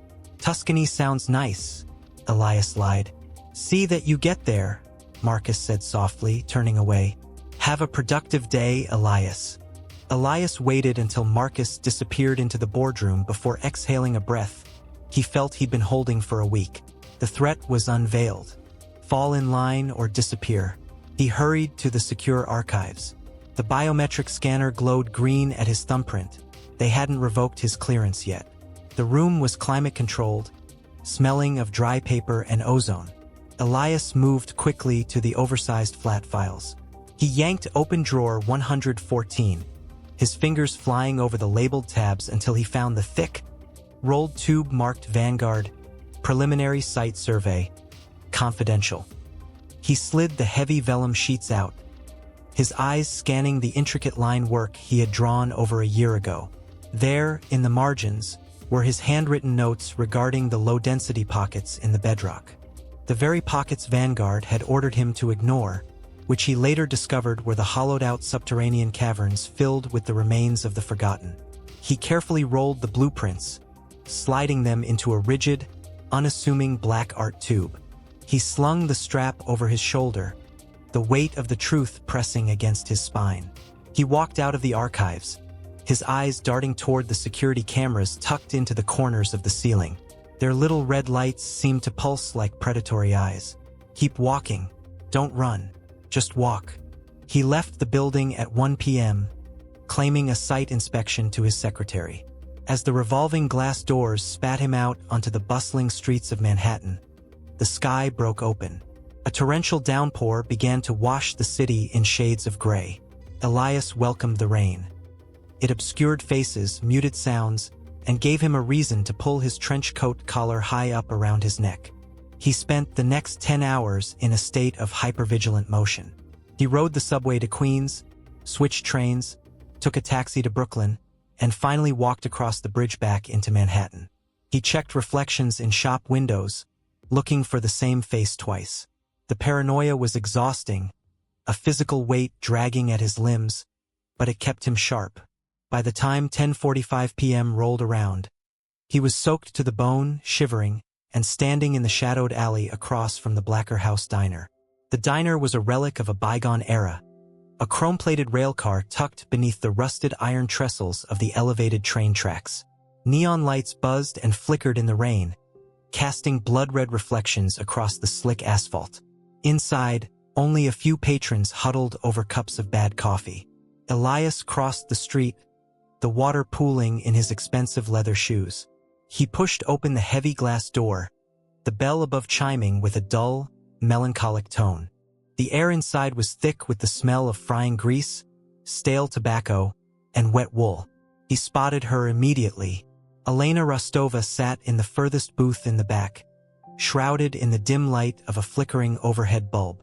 She wore a tailored leather jacket over a dark turtleneck, her dark hair cut in a sharp, pragmatic bob. A half-empty cup of black coffee sat in front of her. She wasn't looking at her phone.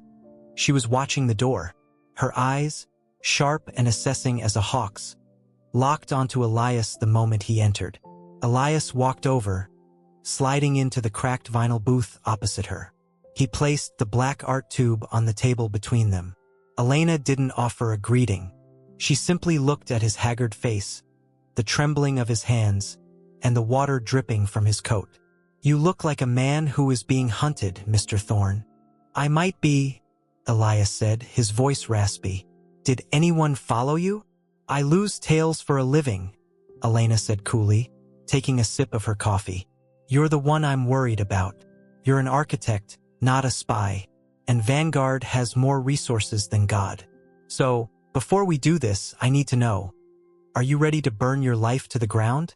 Because if what you hinted at in your message is true, Marcus Vance will not stop until you are entirely discredited, bankrupt, or dead." Elias looked down at his hands. He saw the wet concrete. He felt the cold, skeletal fingers wrapping around his ankle. The guilt that had been slowly suffocating him flared into something new, something hot and jagged. Anger. "I built a monument on top of a massacre," Elias said, lifting his eyes to meet hers. "I designed the tombstone for 100 murdered people, and I didn't even know it until the concrete was poured. My life is already burned to the ground, Ms. Rostova. I'm just here to make sure Vanguard burns with it." Elena held his gaze for a long moment, searching for any hesitation. Finding none, she set her coffee cup down with a definitive clink. "Show me." Elias unscrewed the cap of the art tube. He pulled out the vellum blueprints, unfurling them across the Formica table. He weighed the corners down with the sugar dispenser and a napkin holder. Then, he reached into his pocket and pulled out the encrypted flash drive, placing it atop the intricate lines of the building's foundation. He reached into his breast pocket and produced a sleek, portable tablet. He plugged the drive in, his fingers flying across the screen to decrypt the files. "These are the original Surveyor blueprints," Elias explained, his voice dropping to an urgent whisper, pointing to the hand-drawn annotations in the margins. "Notice the density warnings here, beneath the central caissons. Vanguard claimed it was just porous limestone. They ordered the engineers to pump it full of high-pressure grout and pour the foundation anyway." Elena leaned in, her eyes scanning the complex architectural jargon. "And what was it really?" Elias tapped the screen of the tablet. The deep-penetrating radar scans bloomed into view. High-resolution, multispectral imaging piercing 80 feet into the bedrock. Elena's breath hitched. The scan wasn't just a topography of rock and soil.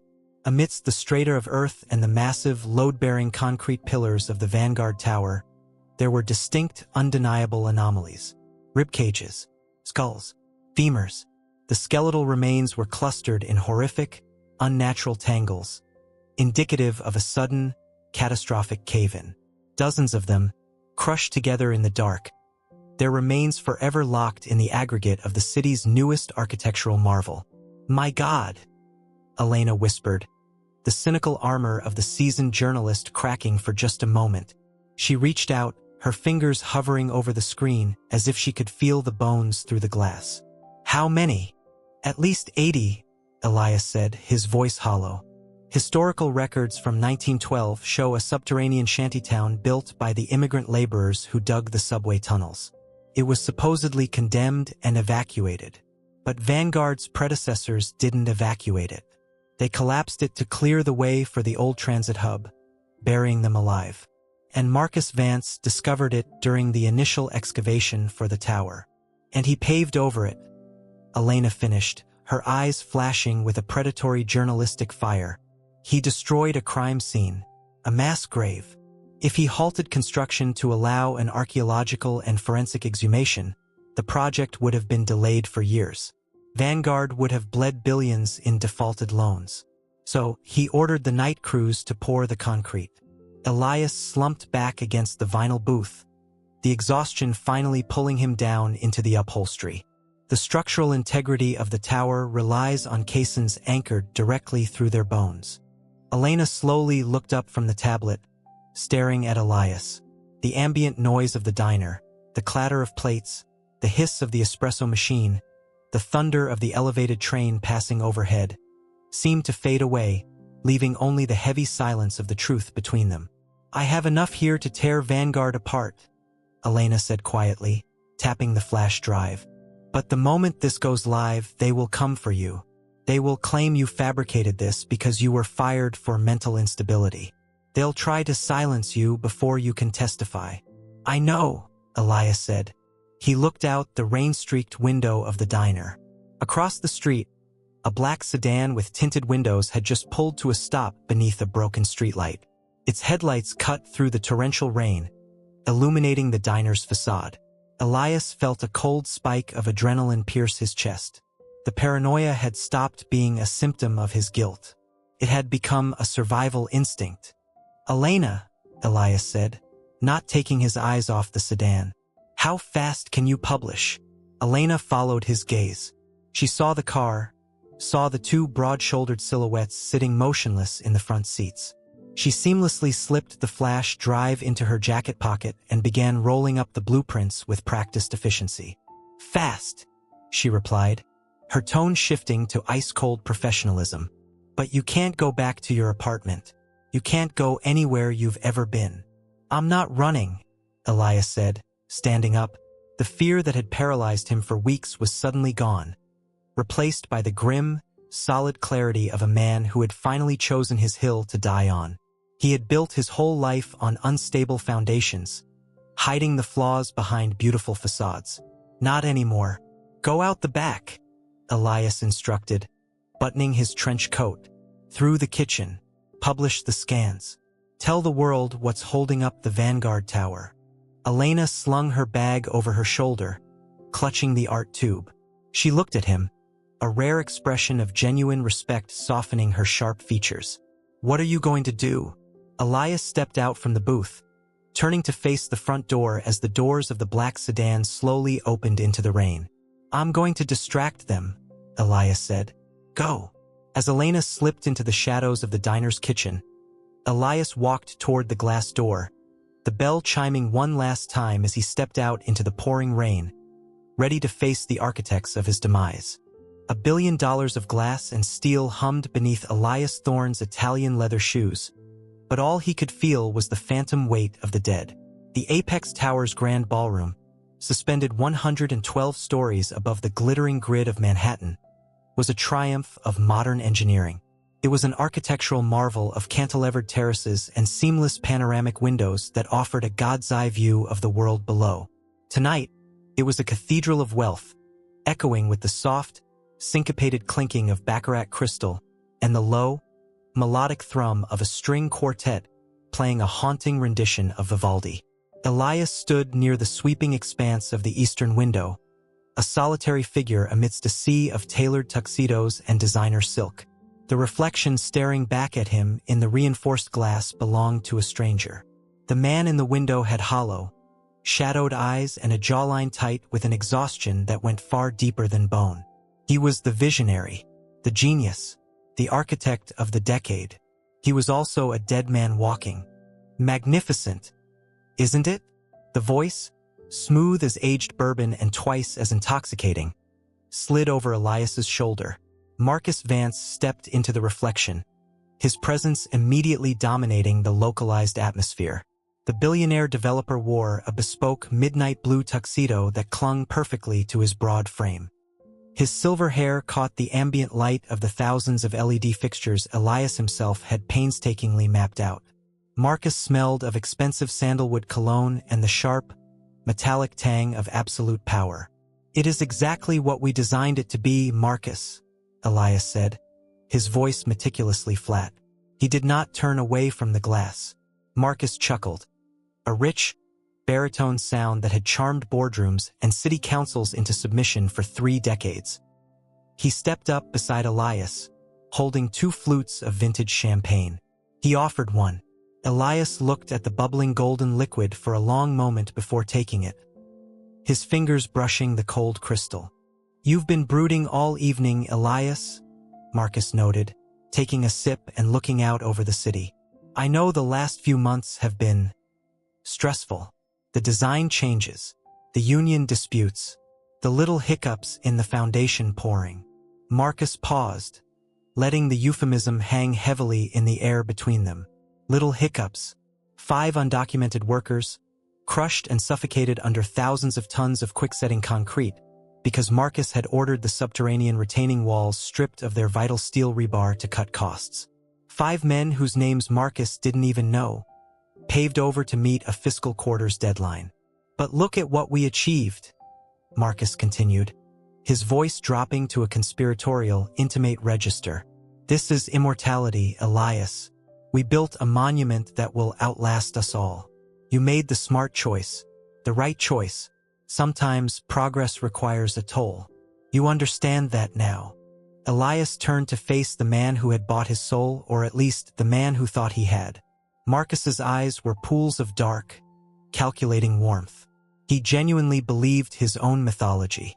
He believed that the lives of 5 men were an acceptable currency to purchase the sky. "A foundation has to bear the entire load of the structure, Marcus," Elias said softly, his voice barely audible over the swelling crescendo of the cellos behind them. "If there is a flaw at the base, the height of the tower doesn't matter.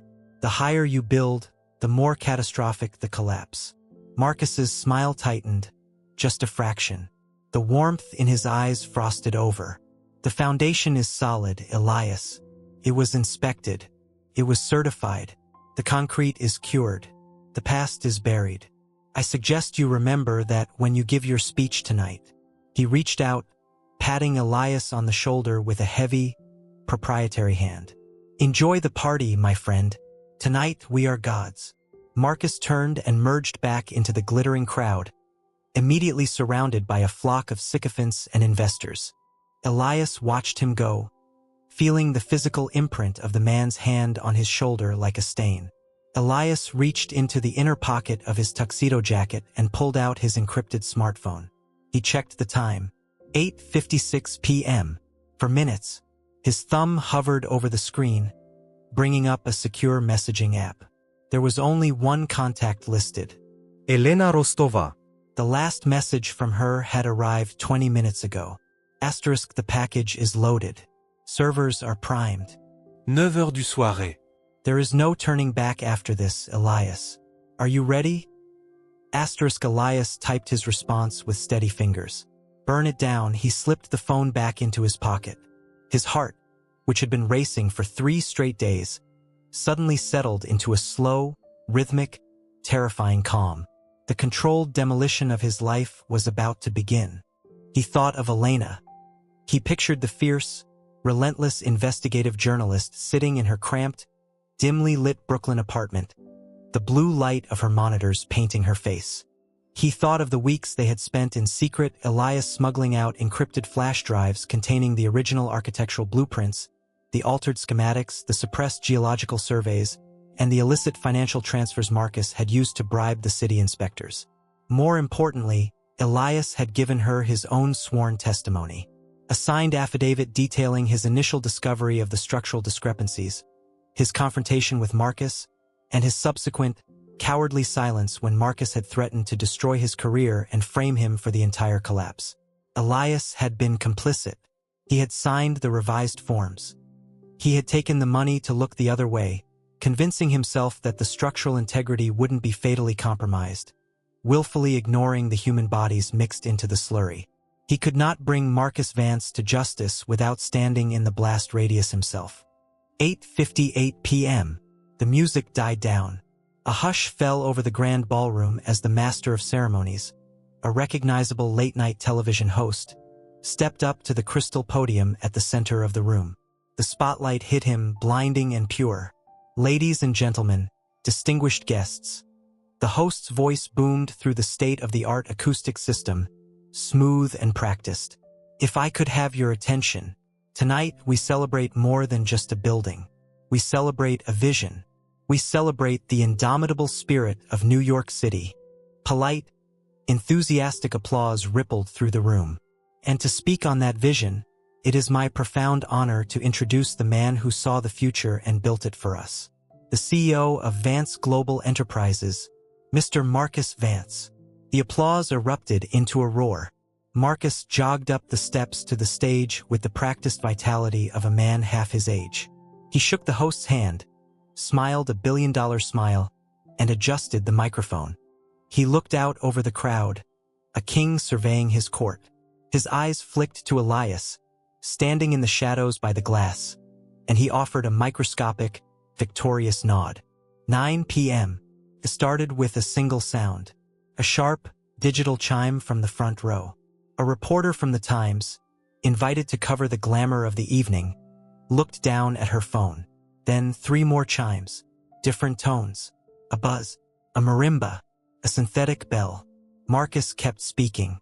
And it is with profound gratitude to our investors and to my brilliant architect Elias Thorne that we dedicate. Buzz, chime, ring, 10 phones, 20, 50. Within 10 seconds, the grand ballroom of the Apex Tower was consumed by a chaotic, atonal symphony of notifications. It was a digital wave crashing over the crowd. 500 smartphones lighting up simultaneously. Marcus faltered at the podium. He frowned, his practiced smile slipping as the distraction grew impossible to ignore. I think we might have a minor technical alert, he joked smoothly, trying to win back the room. Nobody laughed. The silence that followed the cacophony of ringtones was heavy, suffocating, and absolute. 500 heads bowed, faces illuminated by the harsh, pale glow of their screens. Elias watched from the perimeter. He didn't need to look at his own phone to know what they were reading. He knew the headline Elena had chosen. Foundations of Deceit.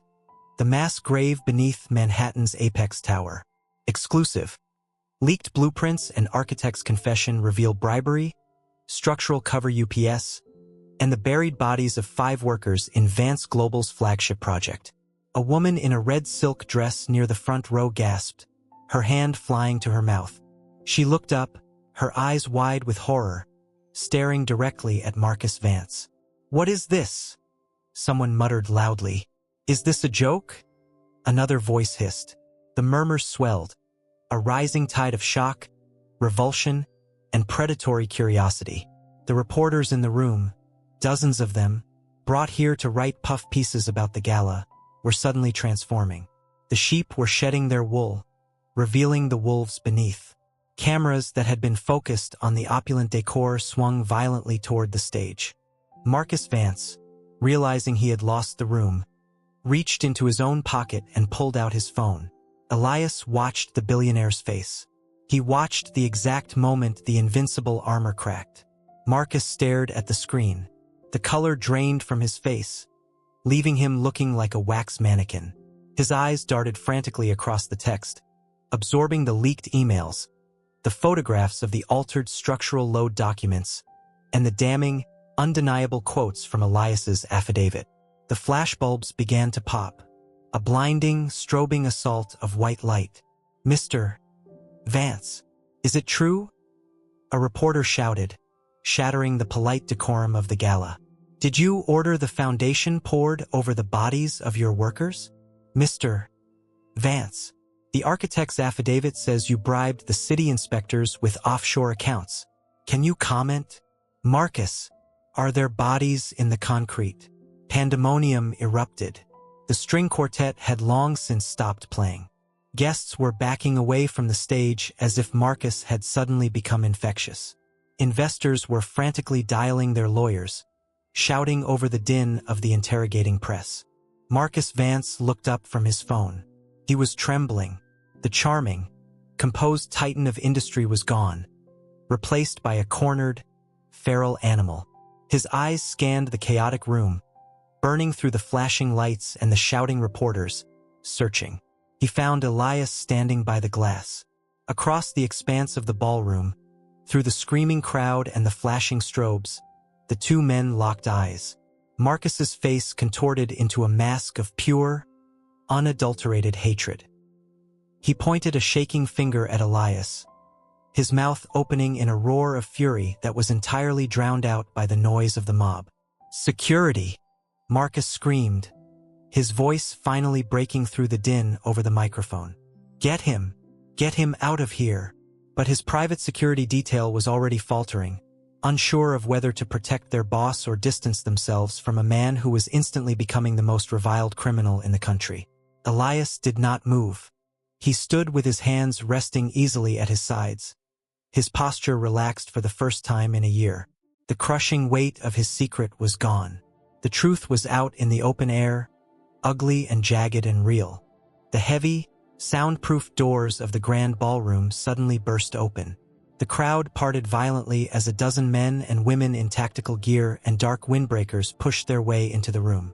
The gold letters FBI gleamed on their backs. They were followed closely by uniformed officers of the NYPD. Elena had coordinated the publication perfectly with the authorities, ensuring the blast radius caught everyone in the room. "Federal agents! Nobody move!" A voice bellowed over a bullhorn. The music of the gala was entirely replaced by the shrill, distant wail of police sirens rising from the streets below, bleeding through the acoustic glass. Outside the floor-to-ceiling windows, the chopping rhythm of helicopter blades vibrated against the panes as an NYPD aviation unit swept a blinding searchlight across the 100th floor. "Marcus Vance!" an FBI special agent shouted, marching directly onto the stage, flanked by 3 heavily armed officers. "You are under arrest for conspiracy, bribery, reckless endangerment, and 5 counts of manslaughter. Put your hands behind your back." Marcus backed away from the podium, his hands raised in a pathetic, pleading gesture. "This is a setup. That man is a liar. He designed the foundation. He's the architect," he screamed, spit flying from his lips as the agents grabbed him. They slammed him unceremoniously against the crystal podium, the sharp sound of metal handcuffs ratcheting shut echoing through the microphone. Elias watched the Titan fall. It was not a graceful descent. Marcus kicked and swore, his bespoke tuxedo tearing at the shoulder as he was dragged off the stage, stripped of his dignity, his power, and his legacy in a matter of minutes. Elias closed his eyes, taking a deep breath of the air-conditioned air. It smelled of sweat, fear, and ozone. He felt a heavy hand on his shoulder. It was a completely different sensation than Marcus's patronizing pat. This was the firm, unyielding grip of the law. Elias turned around. 2 FBI agents stood before him, their expressions grim. "Elias Thorne?" the lead agent asked. "Yes," Elias said. His voice was steady. "We have a warrant for your arrest regarding your complicity in the structural fraud and the subsequent cover-up at the Apex Tower. You have the right to remain silent. Anything you say can and will be used against you in a court of law." Elias didn't listen to the rest of the Miranda warning. He knew the words. He knew the consequences. His career was over. His architectural license would be revoked. He would likely spend the next decade in a federal penitentiary. The millions he had made would be seized for restitution to the families of the men buried below. He held out his wrists. The cold steel of the handcuffs locked around his skin. It felt like an anchor, grounding him after months of floating in a void of moral ambiguity. As the agents turned him toward the exit, leading him through the crowd of stunned, whispering elites, Elias cast one final look over his shoulder. He looked past the flashing cameras, past the shattered remnants of the gala, and out the massive eastern window. The city stretched out into infinity, a beautiful, sprawling network of light and life. The Apex Tower stood at its center, a monumental needle piercing the sky. The building would be seized. It would be evacuated. They would have to tear up the basement, drill through the bedrock, and exhume the bodies. The structural integrity would be questioned, perhaps even compromised enough that the city would order the tower dismantled. It didn't matter. The glass and steel were just an illusion. Elias walked out of the ballroom, his head held high, stepping into the blinding glare of the hallway lights. He had built his masterpiece on a foundation of deceit, but tonight, with a controlled detonation of truth, he had finally demolished it.